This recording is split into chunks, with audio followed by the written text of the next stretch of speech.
우리 말씀을 함께 보도록 할까요? 여호수아서 23장 말씀입니다. 자, 우리 23장 우리 1절부터 8절까지 말씀입니다. 우리 한 절씩 교독하도록 할까요? 제가 먼저 1절 말씀 읽겠습니다.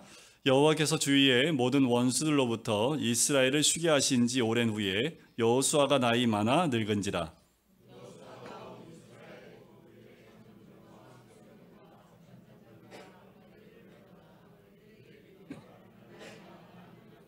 너희 하나님 여호와께서 너희를 위하여 이 모든 나라에 행하신 일을 너희가 다 보았거니와 너희 하나님 여호와 그는 너희를 위하여 싸우신 이시니라.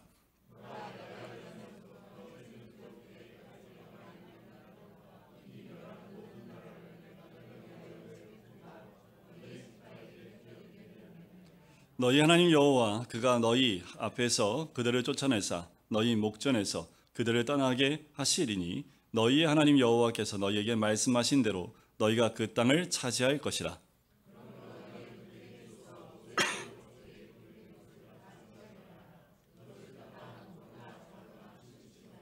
너희 중에 남아있는 이 민족들 중에 들어가지 말라. 그들의 신들의 이름을 부르지 말라. 그것들을 가리켜 맹세하지 말라.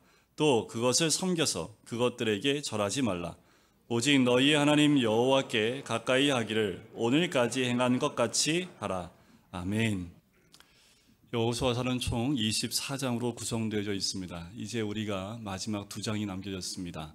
23장과 24장이지요. 이 두 장은 여호수아가 유언으로 남긴 메시지입니다. 저도 오늘로 마지막 말씀을 드리고 이제 은퇴를 하려고 합니다. 그래서 오늘 무슨 말씀을 드리면 좋을까 고민을 많이 하다가 오늘 여호수아의 말씀을 고르게 됐습니다. 아무도 안 속네요.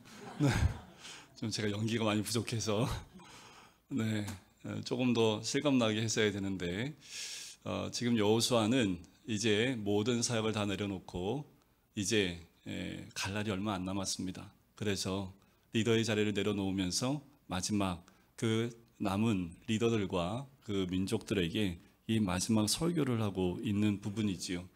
마지막 할 때 이 여호수아는 무슨 말을 했을까? 모세도 여호수아에게 모든 것을 일임하면서 백성들한테 설교했던 내용들이 신명기 말씀 가운데 잘 나와 있지요. 여호수아는 우리에게 또 어떤 메시지를 남겨줄까요? 여호수아가 가나안 땅을 점령한 이후에 그 백성들한테 이제 그 남은 백성들과 리더들한테 어떤 말씀을 남기고 갈까요? 아마도 저도 이제 은퇴하게 되면 고민을 하겠지요. 마지막 설교를 한다고 한다면 우리 여러분들과 또 우리 자녀들한테 제가 마지막 설교를 한다면 과연 어떤 설교를 할 수 있을까 참 고민을 많이 할 것 같아요. 그런데 아마도 제가 나중에 은퇴할 때에도 이 말씀을 선택하지 않을까라는 생각이 듭니다. 그만큼 여호수아의 고민과 그의 삶을 묻어낼 수 있는 그 말씀이기도 합니다. 자, 여호수아는 두 편의 설교를 해요. 청중이 다릅니다. 오늘 23장에 나오는 말씀은 이 이스라엘 백성의 리더급에 해당하는 사람들한테 주는 메시지이고요. 24장은 백성 전체를 모아서 전하는 메시지입니다. 오늘날에 우리가 리더라고 한다면 교회 중직자들 정도가 되겠지요. 어느 교회든지 이런 리더의 그룹들이 있겠지요. 자, 23장은 그 리더를 향해 전하는 메시지인데 아주 중요한 부분입니다. 구약 전체에서 보면 참 중요한 사람 인체에서 목과도 같은 역할을 하는 부분이 오늘 본문의 말씀입니다. 구약 성경은 결국 두 가지를 이야기합니다. 아주 간단히 말씀드리면 이거예요. 말씀에 순종하면 복받고 말씀에 순종하지 않으면 저주를 받는다는 거지요. 구약 성경 말씀이 여러 가지 사상이 있지만 이 말씀으로 압축할 수도 있습니다. 순종하여 복을 받았고 불순종하여 저주를 받았음을 열매로 또 역사적으로 증거해주는 이야기로 구성되어 있는 것이 구약 성경 말씀입니다. 자, 그런데 이런 구약 사상이 가장 잘 집약된 부분을 한 군데 찾는다고 하면 여호수아서 23장입니다. 특히 이 23장과 24장은 집중적으로 이 두 가지 이야기를 해요. 내가 너희 앞에 복과 저주를 준다. 성경에는 복에 관한 내용이 참 많습니다. 신명기 28장 같은 경우에도 전부 축복에 관한 이야기를 하지요. 그와 동일하게 저주에 대한 그 말씀도 굉장히 많은 분량을 통해서 소개하고 있습니다. 자, 문제는 복의 언약만 실현되는 것이 아니라 저주의 언약도 그대로 실현되고 있다라는 겁니다. 어떤 사람은 이렇게 생각할지 모르겠습니다. 하나님의 속성이 사랑이신데 저주가 무슨 말이야? 라고 이야기할 수 있겠습니다. 자, 그런데 왜 저주를 주시는 이유가 무엇일까라는 거예요. 자, 우리 이것을 알아야 합니다. 하나님의 저주는 궁극적으로 저주로 간 적도 없고 저주를 그대로 놔두신 적도 없다라는 거예요. 예를 들면 부모가 자녀들에게 회초리를 들 때 정말 부모가 자녀를 죽이기 위해서 회초리를 드는 사람이 누가 있겠습니까? 정말 부모가 자녀를 혼낼 때에는 그만한 이유가 있기 때문이지요. 그 자녀를 정말 혼내는 한이 있더라도 다시 회복시켜야겠다. 다시 회복시켜서 정상으로 만들어야겠다라는 마음이 있기 때문에 부모는 자녀를 책망하게 됩니다. 이 저주도 그와 같은 거예요. 하나님이 말씀에 불순종하는 그 백성들을 저주하여 아예 심판하여 이 세상 가운데 없애기 위해서 저주를 주시는 것이 아니라 그 저주 가운데 하나님의 사랑이 그대로 묻어다 있다라는 거지요. 이것이 축복과 저주의 그 안에 스며들어 있는 이 하나님의 사상이고 사랑이기도 합니다. 자, 2장의 본문 말씀은 바로 그런 이야기예요. 23장 전반부는 복에 관한 말씀이고요. 후반부는 저주에 관한 말씀입니다. 자, 그러면 이제부터 여호수아가 죽음을 앞두고 왜 이런 말씀을 유언으로 하고 있는지 살펴볼 필요가 있습니다. 자, 왜 이런 말을 할까? 여러분들 1절을 한번 같이 보실까요? 1절에 보면 앞부분에 이렇게 나옵니다. 여호와께서 주위의 모든 원수들로부터 이스라엘을 쉬게 하신 지 오랜 후에 라고 나오지요. 자, 개역 개정에는 쉬게 하신 지라는 그 말이 이렇게 나옵니다. 여호와께서 이스라엘의 사방 대적을 다 멸하시고 안식을 이스라엘에게 주신 지 오랜 후에 라고 나와요. 자, 여기 우리 개역 개정에는 쉬게 하신 지라고 나오지만 개역 한글에는 안식을 주신 지라고 나온다라는 거지요. 자, 구약의 이 안식이라는 개념 굉장히 중요한 개념입니다. 그러면서도 굉장히 우리가 헷갈리고 혼란에 빠지기 쉬운 단어가 안식, 쉼에 대한 이야기예요. 여러분들 안식은 어디서 처음 나왔습니까? 안식은 6일 동안 하나님이 세상을 창조하신 후에 7일째 되던 날에 안식하셨다라는 거기에서 안식의 개념이 처음 나왔지요. 자, 그럼 한번 여쭤볼까요? 그러면 안식하고 난 다음 날은 무엇이었을까요?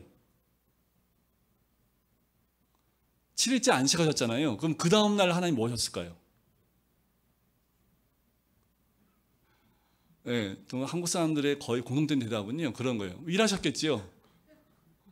그러면 안식이 없는 겁니다. 자, 안식의 개념이 사라지는 거지요. 하나님의 안식은 완전한 거지요.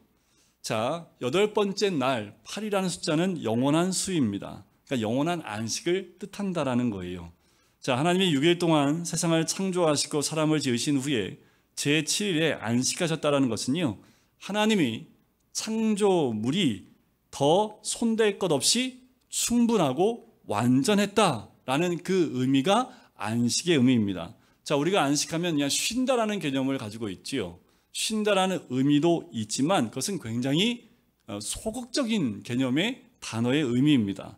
매우 적극적이고 확대된 진정한 의미가 있다면 안식일에 관한 이야기가 정말 하나님이 완전하고 충분하다라는 그 의미의 안식이 진정한 우리에게 주신 안식의 의미라는 거예요. 자, 이런 개념을 가지고 본문 말씀을 보면 안식을 주셨다라는 그 말은, 자, 1절 말씀에 이스라엘을 쉬게 하신 지 오랜 후에, 이 쉬게 하신다, 안식하게 하신 지 오랜 후에라는 그 말은 이스라엘 백성이 이제 가나안 땅을 다 점령하고 이제 그 땅을 점령해서 이제 편안하고 안전하고 풍족한 삶을 누리는 그때에라는 의미보다 진정한 의미가 어디에 있다고요? 하나님이 그들에게 가나안 땅을 주신 것이 완전하고 충분하다는 뜻입니다. 왜 여러분 우리의 삶이 하나님의 은혜로 완전하십니까? 충분하십니까? 한 분이라도 아멘 하실 줄 알았더니 충분치 않지요. 완전하지 않다고 우리가 느끼기 때문에 늘 무엇인가 늘 기도할 때 다고다고 하는 기도를 할 수밖에 없는 거예요. 이스라엘 백성이 가나안 땅 점령했지요. 완전히 점령했던가요? 그 땅에 아직 그 가나안 땅, 가나안 백성들이 없었던가요? 아직 남아 있습니다. 아직 완전치 않지요. 아직 완전히 점령한 거 아니지요. 그래서 오늘 본문 말씀에 보면 그 땅을 점령케 하겠다는 하나님의 언약을 지켜 행하신다라는 말씀도 있는 것을 보면 안식의 개념이 우리가 생각하는 안식의 개념, 그 땅을 완전히 내 땅으로 만들었다는 개념이 아니라는 거지요. 그 말은 무슨 의미입니까? 아직 부족하지만 그 부족함은 내 육적 부족함이고 하나님이 주시는 진정한 쉬었다라는 그 의미는 이 가나안 땅 주신 것이 충분하다는 겁니다. 이제 완전히 너희들한테 주었다라는 그 의미가 있다라는 거예요. 자, 가나안 땅 하면 다른 말로 뭐라고 말할 수 있냐면 약속의 땅이라고 우리는 알고 있습니다. 자, 약속의 땅이라는 개념을 갖고 있다는 것은 뭐예요? 싸워서 승리하여 얻었다라는 것이 아니라는 겁니다. 말 그대로 하나님이 약속하셨기 때문에 그 약속을 근거해서 내게 주신 땅이라는 뜻이에요. 자, 그러니까 가나안은 내가 싸워서 얻은 땅이 아니라 내 공로로 얻은 땅이 아니다라는 그 의미입니다. 자, 우리가 가나안 땅을 흔히 얘기할 때 이스라엘 백성들한테 뭐라고 했냐면 적과 꿀이 흐르는 땅. 그럼 우리가 머릿속에 딱 생각나는 건 뭐예요? 꿀이 뚝뚝뚝 떨어지는 거죠. 자, 이스라엘 백성들에게도 그런 개념이 있을지 모르겠지만 더 큰 개념이 뭐냐면 그 적과 꿀이 흐른다는 땅이란 뭐냐면 하나님이 직접 다스리고 통치하시는 땅이다라는 의미가 적과 꿀이 흐르는 땅이라는 그 의미 안에 있습니다. 자, 이것을 통해서 여호수아는 무엇을 말하고자 하는 것이고 또 이스라엘 리더들에게 무엇을 각인시키고자 하는 말일까라는 거예요. 이런 거예요. 너희가 이 땅에 들어와 잘 먹고 누리며 살게 된 것은 너희 공로가 아니라는 거지요. 그렇다고 제가 여기가 완전치 않다고 해서 이 사람들이 못 먹고 못 살면서 하나님이 충분케 하셨다는 의미는 아니지요. 그 땅을 하나님이 정복케 하셨으면 누리는 것이 있지요. 자, 그 땅을 점령했다라는 거예요. 약속의 땅이라는 거지요. 그 말은 뭐예요? 첫째도 하나님의 은혜요, 둘째도 하나님의 은혜요, 셋째도 하나님의 온전하고 충분한 안식이라는 은혜다라는 것을 말하고 있는 거지요. 자, 그러면 이제부터 무슨 얘기를 하려 하기에 이렇게 1절부터 이런 말씀을 서두로 시작하는 것일까? 자, 이제 내가 얼마 안 남았으니 백성들을 잘 지도하여 타락하지 않게 열심히 지키다가 나중에 또 만납시다 라는 얘기를 하려는 것이 아니라는 거지요. 자, 23장 전체에서 우리가 한 가지 전체를 통해서 한 가지 좀 이상한 점을 발견해야 합니다. 성경 공부를 하시면 이제 이런 것들을 성경 공부할 때 많이 보게 되는데, 자, 23장은 총 몇 절로 되어 있습니까? 16절로 되어 있습니다. 몇 절 안 돼 있지요? 자, 여기서 가장 많이 반복되는 단어가 뭔지 한번 찾아보십시오. 3초 드리겠습니다. 찾아보셨나요? 그렇죠. 너희의 하나님 여호와입니다. 총 13번이나 반복돼요. 여러분들 어떤 글을 쓸 때 똑같은 말을 반복하면 그 글이 좋은 글이라고 보통 얘기하지 않지요. 보통은 비슷한 다른 단어로 바꿨습니다. 근데 굳이 여호수아가 마지막 설교를 하는데 이 설교문을 쓰는데 너희의 하나님 여호와라는 말을 13번이나 반복해서 쓰는 이유가 무엇일까라는 거지요. 자, 먼저 여호수아가 어느 시점에서 이 말을 하고 있는지 다시 한번 우리는 봐야 합니다. 생명을 얼마 남겨두지 않은 시점에서, 자, 이 말은 이런 의미가 있는 거예요. 왜 여호와, 너희의 하나님 여호와라는 말을 반복했냐 하면, 자, 너희의 믿음의 조상 아브라함도 갔습니다. 그리고 애굽에서 이스라엘 백성을 이끌고 나온 모세도 갔습니다. 자, 나도 그 길을 따라 지금 갈 때가 거의 다 됐다라는 거지요. 이렇게 너희 지도자들은 다 지나가게 된다라는 거예요. 그래서 아브라함 언급도 없고 모세에 대한 언급도 없습니다. 오직 누구에 대한 언급만 있어요? 너희 하나님 여호와라는 거죠. 너희를 이곳까지 인도하신 분, 하나님이 아브라함을 선택하시고 믿음의 조상으로 세우실 뿐만 아니라 그 이후에 이스라엘 민족을 세우셔서 지금 가나안 땅까지 그 언약을 지키시며 이 자리까지 인도하는 것은 아브라함도 아니고 모세도 아니고 나도 아니라는 겁니다. 여호수아가 말하고 싶은 건 뭐예요? 오직 너희의 하나님 여호와가 너희를 이곳으로 인도했을 뿐만 아니라 이곳 가운데 이 땅을 허락하셨고 또 차지하게 하셨다라는 말씀을 반복해서 하고 있는 거죠. 이 말은 뭡니까? 하나님은 사람에 의해서 이 땅을 움직이시는 분이 아니라는 겁니다. 당연히 사람을 통해서 하나님의 역사는 하시지만 그 사람이 없는다 할지라도 그 믿음의 공동체나 하나님의 나라는 여전히 하나님께서 인도해 나가신다라는 거예요. 이스라엘 공동체는 사람이 이끄는 공동체가 아니라 하나님이시라는 거예요. 교회는 사람에 의해서 좌우되는 공동체가 아니라 하나님이 인도하시는 것이 교회이고 하나님 나라라는 거지요. 자, 그런데 1절에 다시 한번 보시면 이스라엘을 쉬게 하신 지 오랜 후에라는 구절이 있는데, 이 말은 이 백성이 이미 구원 받았음을 전제로 여호수아가 이야기하고 있다는 것을 알 수 있습니다. 이미 오래 지났다는 건 뭐예요? 하나님이 가나안 땅을 허락하셨고 그것은 이미 우리에게 구원을 허락하신 지 오래된 후에 그 여호수아가 이 이야기를 하고 있음을 보여주는 거지요. 우리는 본래 뭐예요? 본질상 진노의 자녀였습니다. 그런데 하나님의 전적인 은혜로 내 공로가 전혀 없이 충분하고 완전한 존재가 되었다라는 거지요.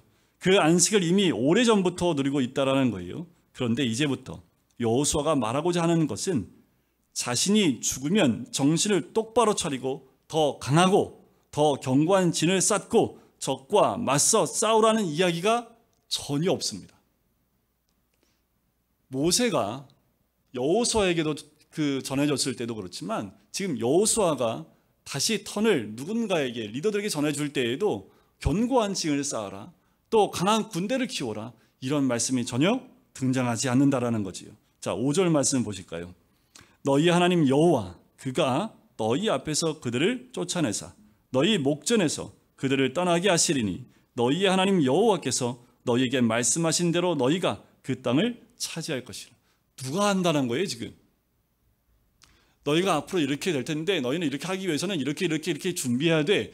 리더들 정신 차리고 있어야 돼. 내가 가지만 너희들이 정신줄 놓으면 이 나라 망해 라고 말하는 것이 아닙니다. 뭐예요? 너희에게 말씀하신 대로 너희가 그 땅을 차지할 것이다. 이것을 얘기하는 거지요.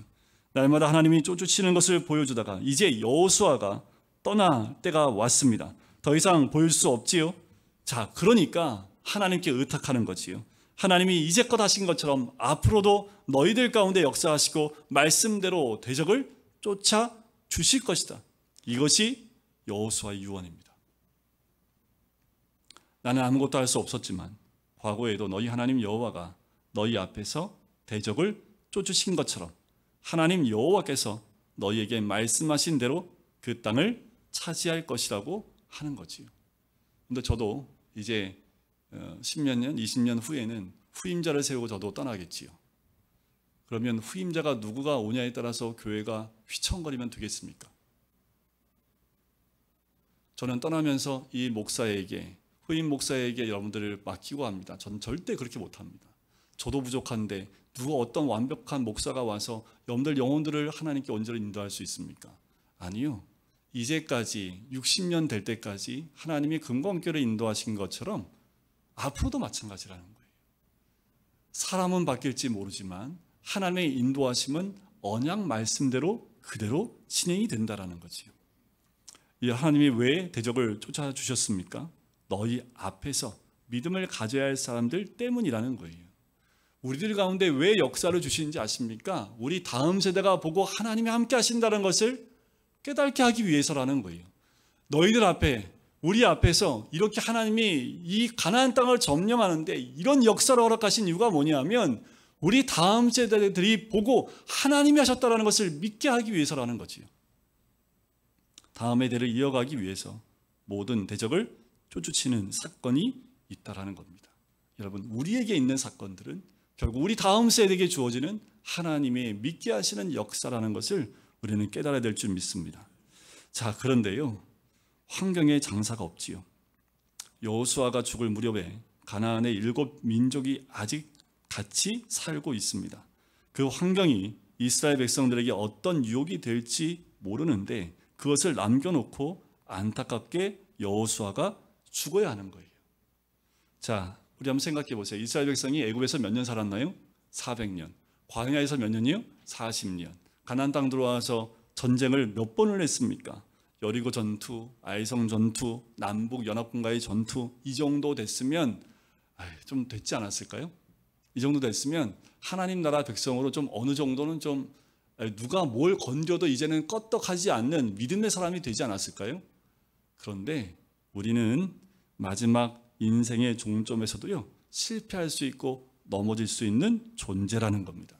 그래서 오늘 하지 말아야 될 것과 해야 될 것을 경고의 말씀으로 주시는 거예요. 다른 것보다 너희들이 따라야 될 것과 따르지 말아야 될 것들에 대한 부분들을 다시 한번 말씀해 주고 있는 거지요. 자, 우리 6절 말씀을 같이 한번 읽어볼까요? 6절입니다. 시작. 그러므로 너희는 크게 힘써 모세의 것을 떠나 우러나 저러나 치우치지 말라. 자, 해야 될 것과 하지 말 것, 이것들을 쭉 나열하는데 하지 말아야 될 것은 뭐예요? 좌로나 우러나 치우치지 말라는 겁니다. 자, 여호수아가 리더가 처음 되었을 때 하나님 주신 말씀이지요. 치우치지 말라는 겁니다. 치우치면 문제가 생겨요. 그런데 여호수아가 치우친 적이 있어요, 없어요? 있어요.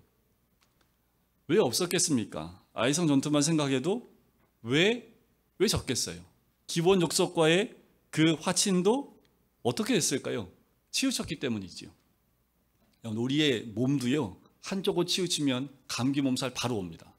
영양이 치우치면 바로 몸은 그 증상이 아픔으로 드러나게 되어 있습니다. 영도 마찬가지입니다. 좌로나 우로나 치우치게 되어지면 우리의 영이 아파요. 아픔은 어떻게 드러날까요? 주님과 멀어지기 시작하고 예배와 멀어지기 시작하고 율법, 모세의 율법책 기록된 것을 지켜 행하지 못하는 것으로 드러나게 됩니다.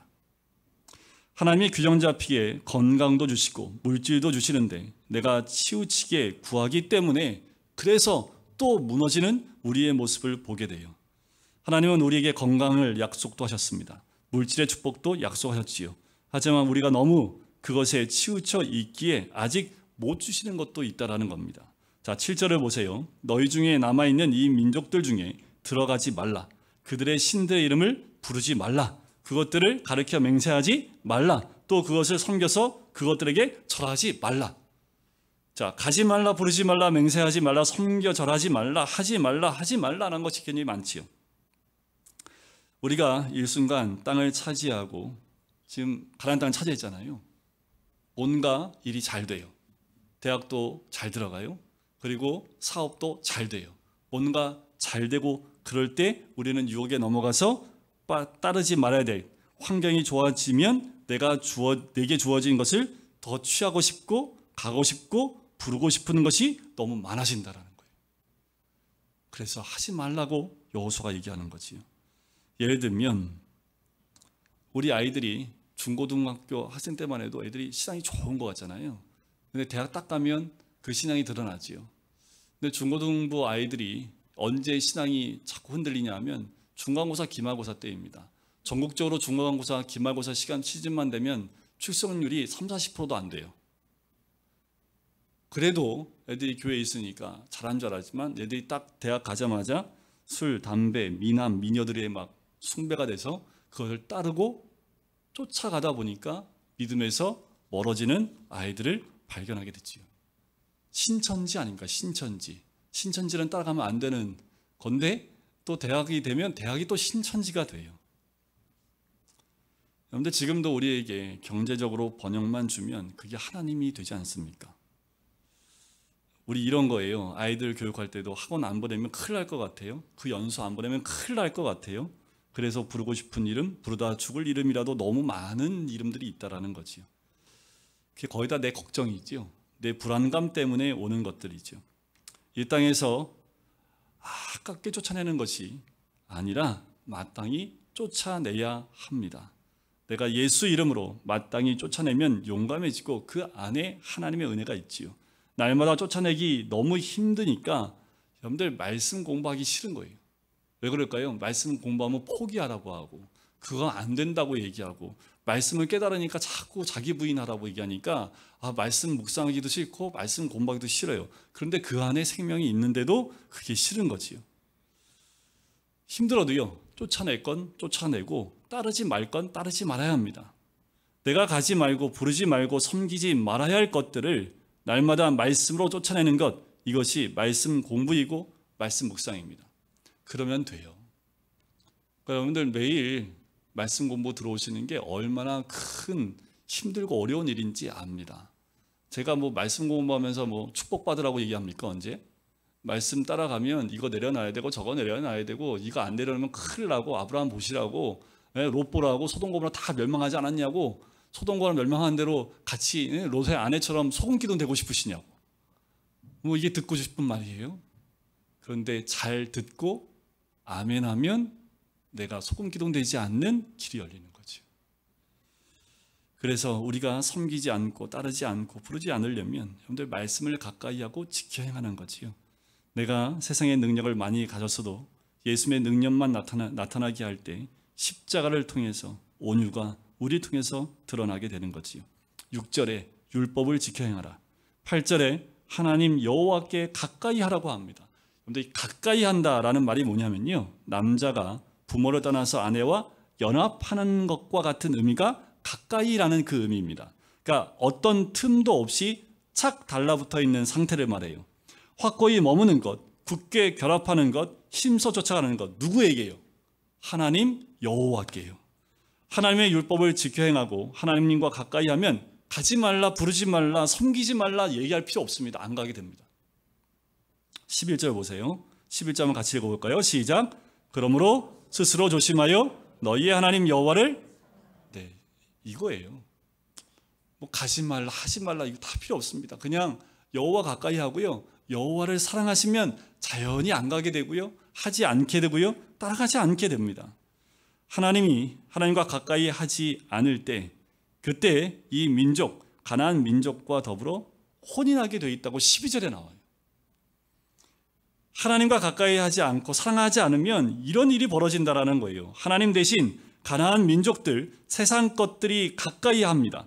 우상에게 찰싹 달라붙는 거예요. 예외가 없습니다. 아름다운 땅을 지키기 위해서 우상이 아니라 하나님께 꼭 붙어 있어야 하는데 왜 하나님께 붙어 있어야 합니까? 하나님은 어떠한 강한 대적도 쫓아주시는 분이기 때문이지요. 하나님과 가까이 하지 않을 때, 꼭 달라붙지 않을 때 틈이 생깁니다. 여러분들 이 틈이 생기면 이 틈 속으로 우상이 들어옵니다. 이 틈 속으로 세상 것들이 몰려 들어와요. 어느 순간에 이 틈이 정말 큰 틈이 되어서 하나님과 멀어지고 그 틈 안에 우상들로, 세상 것들로 가득 채워지는 모습을 보게 됩니다. 그럼 어떻게 되는 줄 아세요? 다시 애굽 400년, 광야 40년 들어와서 또 전쟁하고 또 싸움하고 처음부터 다시 해야 됩니다. 다시 하고 싶으세요? 다시 그곳으로 돌아가고 싶으십니까? 우리 13절입니다. 우리 13절 같이 한번 읽어볼까요? 시작. 확실히 알라, 너희의 하나님 여호와께서 이 민족들을 너희 목전에서 다시는 쫓아내지 아니하시리니 그들이 너희에게 올무가 되며 덫이 되며,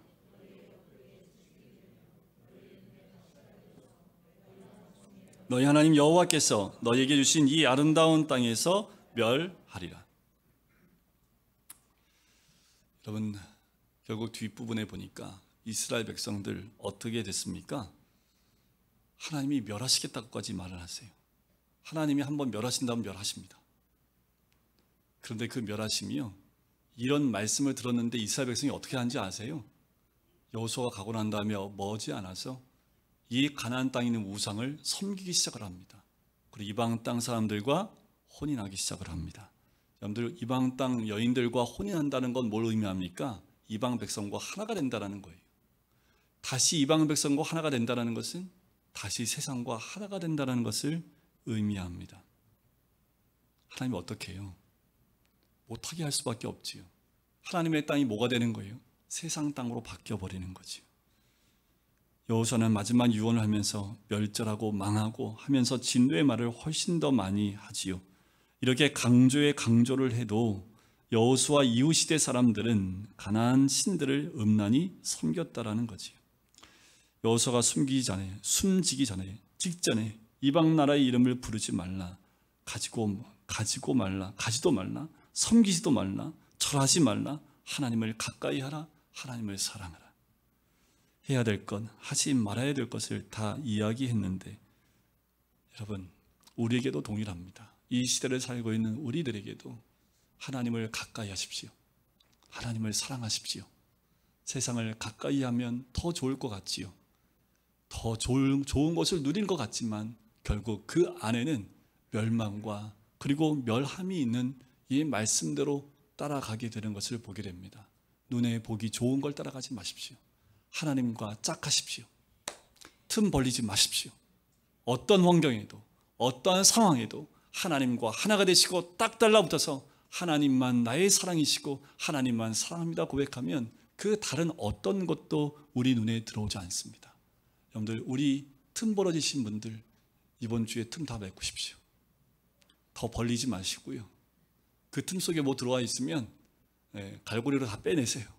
다 빼내시고 다시 그 틈이 없이 완벽하게 창호지와 창호지가 풀로 붙어갖고 뜯어지지 않을 만큼 착 하나님과 달라붙어서 여러분, 세상 것, 눈에 보기 좋은 것이 아니라 약속의 말씀만 붙들고 사는 것이 하나님 백성, 믿음의 백성의 모습입니다.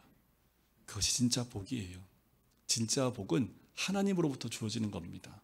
그 복을 누리는 것은 여러분, 말씀의 순종함으로 하나님 안에 있는 자들만이 누릴 수 있는 진정한 복인 줄 믿습니다. 근데 진짜요, 이 채찍과 가시가요, 우리 가운데 있는 게 복입니다. 그러니까 그게 있으니까 우리가 하나님 찾지. 여러분들, 가시 없으면 여러분들 하나님 찾겠습니까? 우리가 채찍과 가시를 하나님이 주신 것도 하나님의 또한 복인 줄 압니다. 혹시 지금 이 채찍과 가시 때문에 괴로우세요? 그 말은 일로 와, 하나님이 부르시는 싸이라는 것을 여러분들 아시고 주께 나아가시길 주의 이름으로 간절히 축원드립니다.